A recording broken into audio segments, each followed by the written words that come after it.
ସେ କିଣୁଛନ୍ତି ନା ଇଏ କରୁଛନ୍ତି? କିଣୁଛୁ ସାର୍। ହଁ ଗୋଟେ ବାଉଁଶ କେତେ ଟଙ୍କା କିଣୁଛନ୍ତି?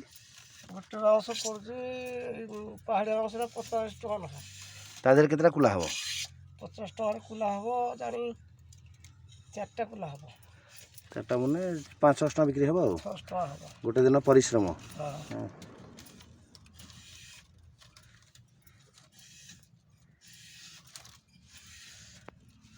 এইসব ଜିନିଷଟା ଆକ୍ଚୁଆଲି ସରକାର ଦେବା କଥା ପଇସା କିଛି କିଛି ପ୍ରୋତ୍ସାହନ। ନାଇଁ ଆଜ୍ଞା ଏଇଟା ଥିଲା ଗୋଟେ ଅନୁଗୁଳରେ କମ୍ପାନୀ ଜଣେ ଡକେଇଥିଲେ। ଆଜ୍ଞା ଡକେଇଥିଲେ ଯେ ଯାଇଥିଲୁ ହେଲେ କାହିଁ ଆଉ କାର୍ଡ଼ କଲେ ନାହିଁ ତ।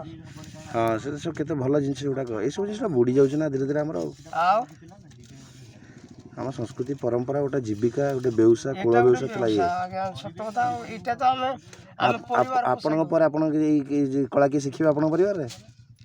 ଆଉ କିଏ ଶିଖିବେନି।